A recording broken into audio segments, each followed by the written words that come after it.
Précédemment, j'ai fait une vidéo sur la glycine et ses propriétés pour optimiser le sommeil et notamment pour avoir un sommeil plus réparateur, plus récupérateur. Et suite à ça, vous avez été nombreux à me laisser des commentaires comme quoi la glycine avait un effet totalement opposé à l'effet souhaité. Chez ces personnes, au contraire, ça provoquait un effet excitant qui dégradait la qualité de leur sommeil. Et j'ai trouvé ça très curieux parce que toutes les personnes à qui je l'ai recommandé, ça avait un effet positif sur leur sommeil. Mais parfois en science, et ça je le constate de plus en plus, il faut prendre du recul et remettre les choses en question. Eh bien, c'est ce que j'ai décidé de faire dans cette vidéo où je vais vous expliquer pourquoi chez certaines personnes, ça peut provoquer cet effet.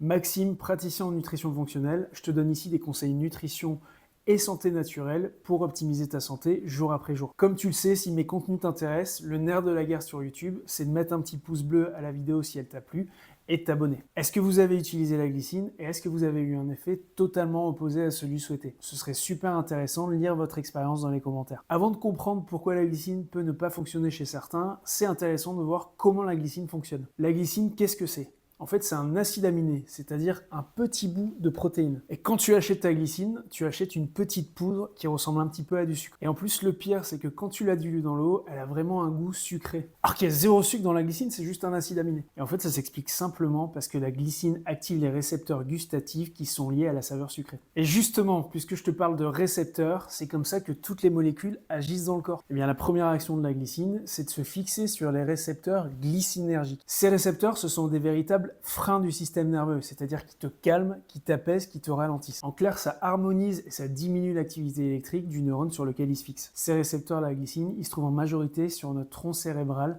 qui est responsable de nos mouvements automatiques. Le tronc cérébral, en fait, il gère toutes les fonctions automatiques du corps, la respiration, la fréquence cardiaque. Il gère aussi nos réflexes de protection comme la toux, le vomissement. Et ce qui va particulièrement nous intéresser, c'est qu'il participe aussi à la détente musculaire et à nos fonctions d'éveil et de sommeil. En fait, ce tronc cérébral, il va réguler nos niveaux de vigilance et nos niveaux d'éveil. Et il a un rôle central forcément pour passer de la veille au sommeil. Et donc quand on prend de la glycine et qu'elle se fixe sur les récepteurs glycinergiques du tronc cérébral, il y a de la détente musculaire et il y a aussi une relaxation mentale. Et sa deuxième action très importante pour provoquer le sommeil, c'est qu'elle abaisse légèrement la température corporelle. Et ça, ce léger abaissement de la température du corps, c'est vraiment un signal très fort de sommeil. Et donc ça, en réalité, c'est l'action de la glycine qu'on connaît le mieux et que j'ai documenté sur ma vidéo dans la glycine, que je te mets en lien pour que tu la consultes si tu ne l'as pas vue. Et je vous conseille vraiment de la consulter si vous avez des problèmes de sommeil ou d'endormissement, parce que c'est une solution qui est très efficace et très peu connue. Et en fait, en faisant mes recherches, grâce aux commentaires que vous m'avez laissés, et je vous en remercie,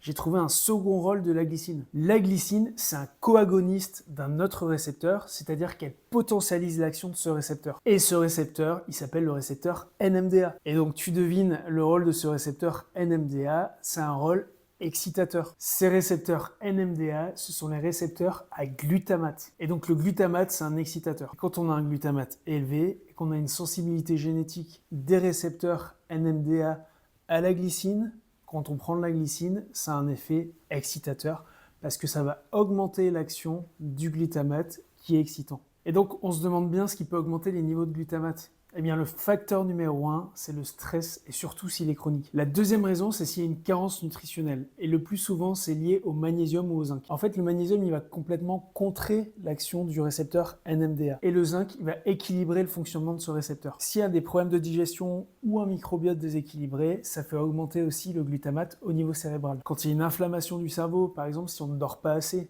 mais aussi avec l'âge, il y a une inflammation qui peut s'installer. Eh bien, le glutamate va augmenter, mais en plus de ça, il a un marqueur supplémentaire d'inflammation. Alors le but quand on est comme ça, c'est quoi? Eh bien, c'est de calmer ces récepteurs NMDA. Alors comment on va calmer l'activité de ces récepteurs NMDA? Eh bien, le plus efficace, c'est de diminuer l'inflammation au niveau cérébral. Je te renvoie vers la vidéo où je parle de la neuroinflammation, c'est-à-dire l'inflammation du cerveau, et toutes les techniques pour gérer cette inflammation et ainsi préserver le fonctionnement de ton cerveau sur le long terme. Une autre technique très simple que tu peux activer dès demain, c'est de prendre du magnésium, puisqu'il va complètement contrer l'activité de ces récepteurs. Il y a deux molécules aussi qui sont très efficaces pour diminuer l'activité de ces récepteurs.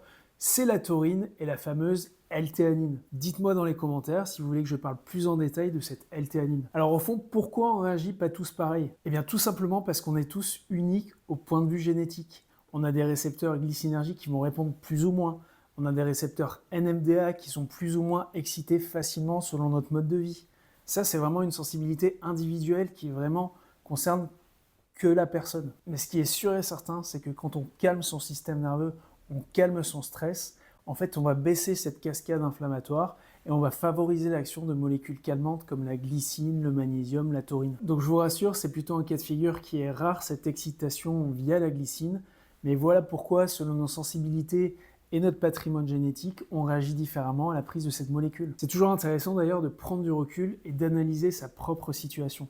C'est pour ça en fait que je fais des consultations et que ça me passionne, parce que je découvre vraiment des sensibilités individuelles qui sont différentes d'un consultant à l'autre, qui a exactement le même problème. Désolé du changement de qualité d'image et de son, mais j'ai eu un problème avec l'autre appareil. Donc ce que je disais, par exemple, si on prend un problème donné comme les problèmes de sommeil, pour certaines personnes, donner de la glycine seule, ça ne va pas suffire, même si ça a déjà une action positive.